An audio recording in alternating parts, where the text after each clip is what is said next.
Le sujet du discours de Theresa May lors du congrès du Parti conservateur au début d'octobre a été le rêve britannique. Mais le discours a été décrit plutôt comme un discours de cauchemar qu'un discours de rêve.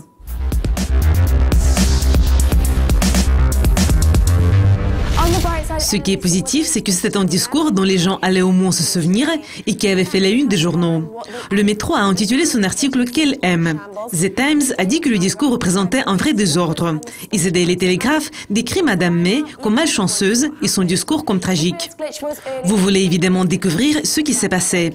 Le premier problème a apparu assez tôt quand le comédien et farceur Simon Brodkin, également connu comme Lee Nelson, déguisé en membre de la presse, a tendu à Madame May un formulaire de démission indiquant qu'elle avait été renvoyée de son poste. Et ce n'était pas tout. Le reste du discours a manqué de cohérence en raison d'une interminable quinte de tout.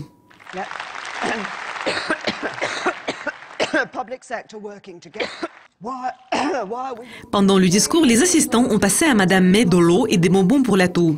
Cependant, rien n'a pu arrêter la toux.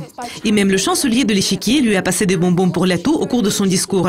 Et évidemment, Madame May a fait une blague sur le budget avant d'essayer de continuer son discours.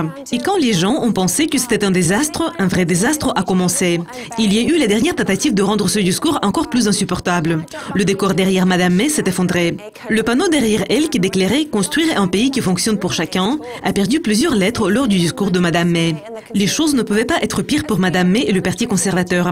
Le discours sur la reconstruction de la Grande-Bretagne a été interrompu à plusieurs reprises. Cependant, les rapports sur l'événement montrent que le DJ a été félicité pour le choix des chansons accompagnant le discours.